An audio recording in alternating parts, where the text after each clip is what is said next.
हरे कृष्णा।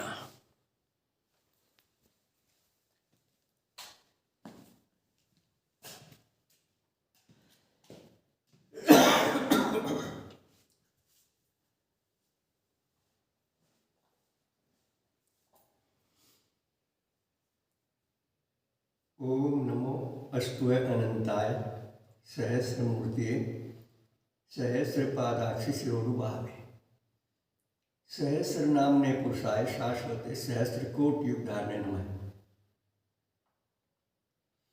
ओम सच्चिदानंद रूपाय विश्वोत्पत्त्यादि हेतुवे तापत्रय विनाशाय श्री कृष्णाय वयम नमः। आओ प्यारे बहन भाइयों, प्यारी जीवात्माओं, प्यारे राजकुमारों, प्यारी राजकुमारी,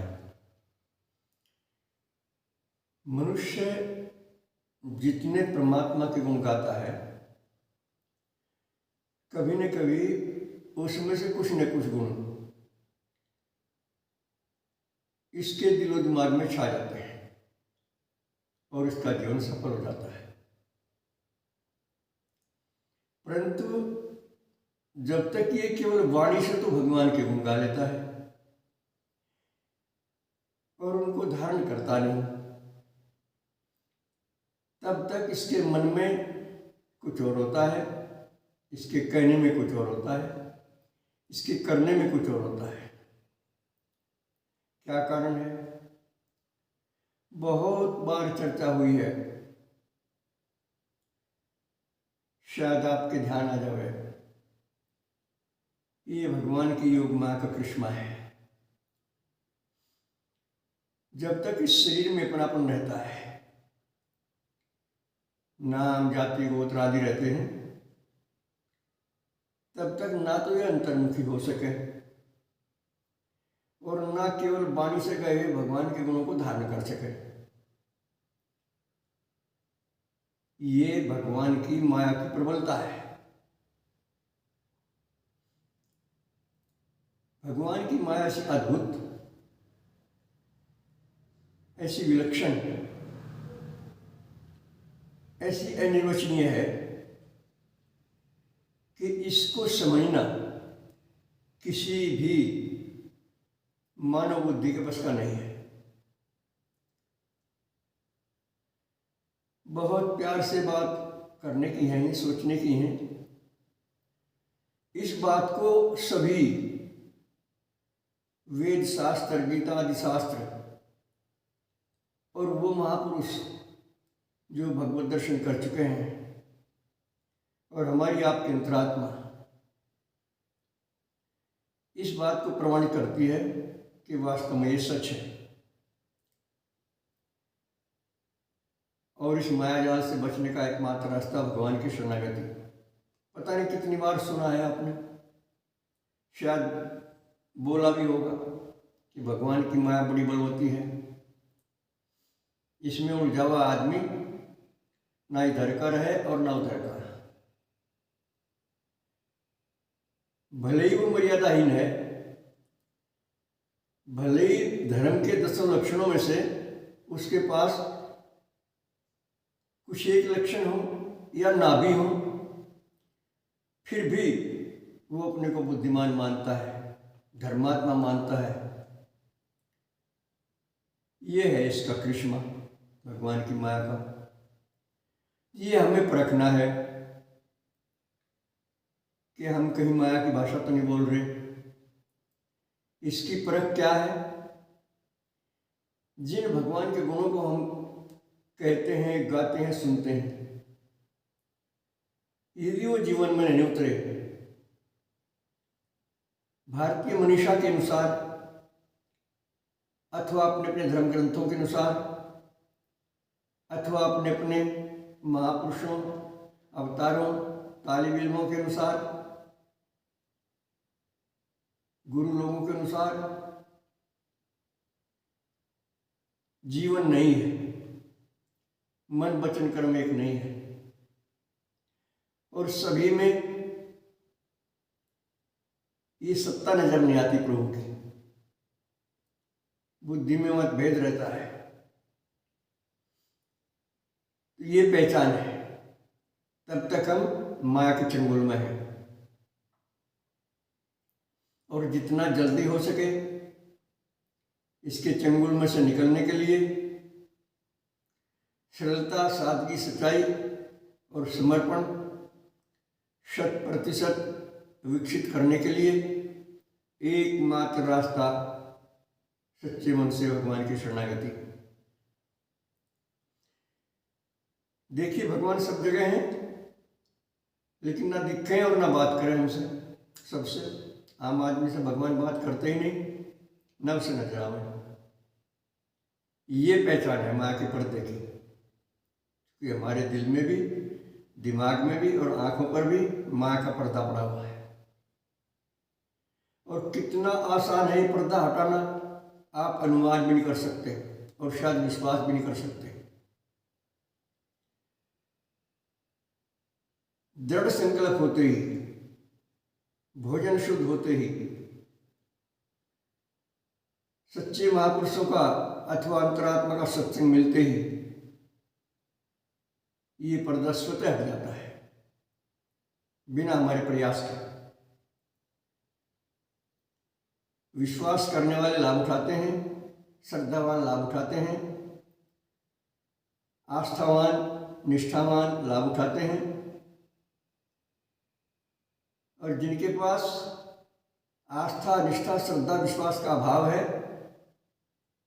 वो इस जीवन में तो क्या, सैकड़ों हजारों जीवन में भी लाभ नहीं उठा पाते हैं और इस धंधे में, इस फंदे में उलझे रहते हैं। तो इसलिए हम सबका परम कर्तव्य बनता है कि बार बार अपना निरीक्षण करें, अपनी परख करें। इसे आत्मविश्लेषण कहते हैं।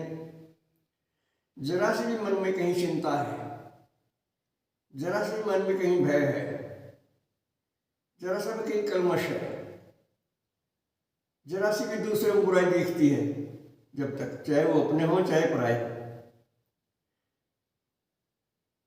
तब तक ये माया हमें नचा रही है।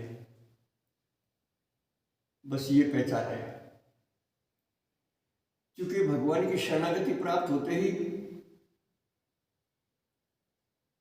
और ये चारों भाव विकसित होते ही, सरलता, सादगी, सच्चाई और समर्पण, कोई कारण नहीं है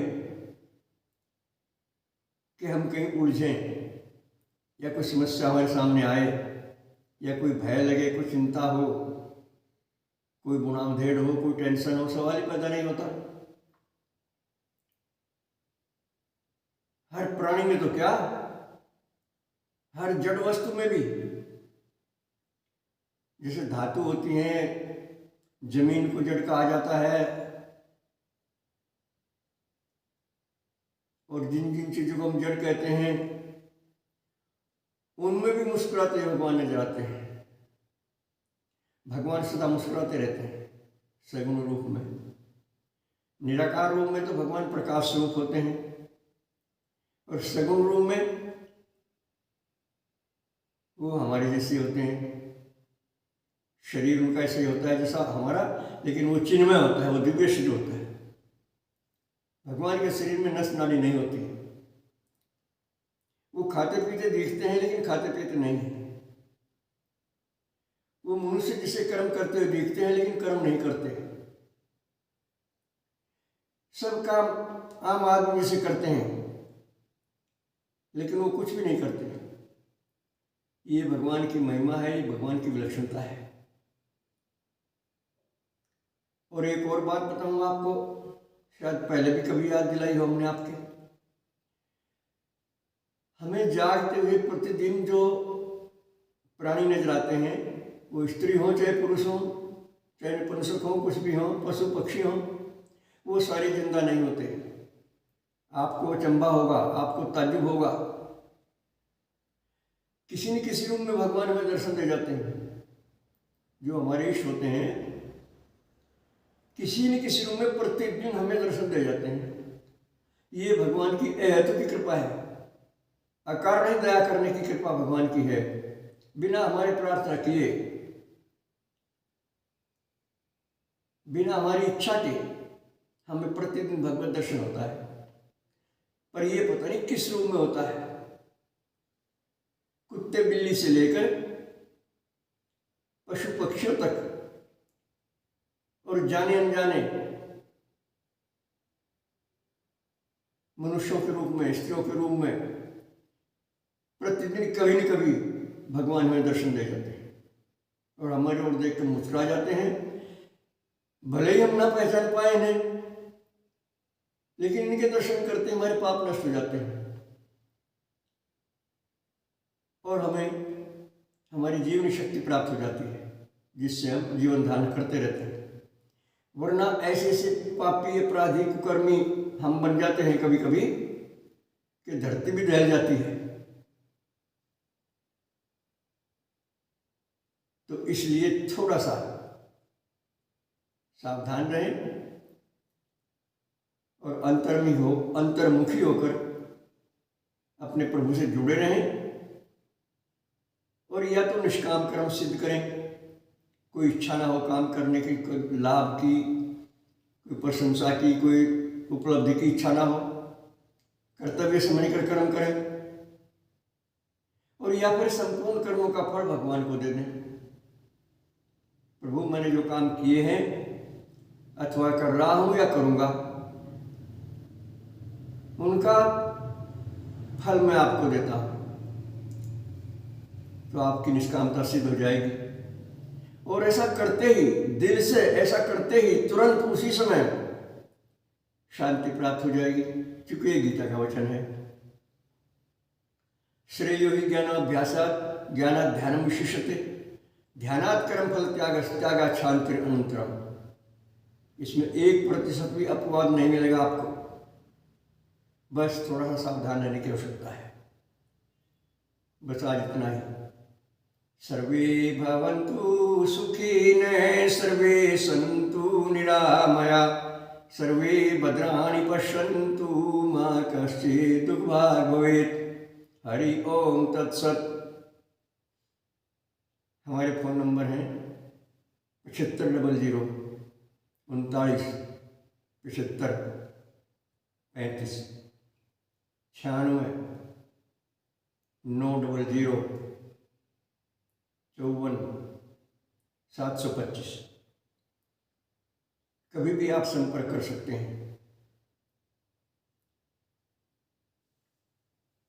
ओम शिखाय नमः।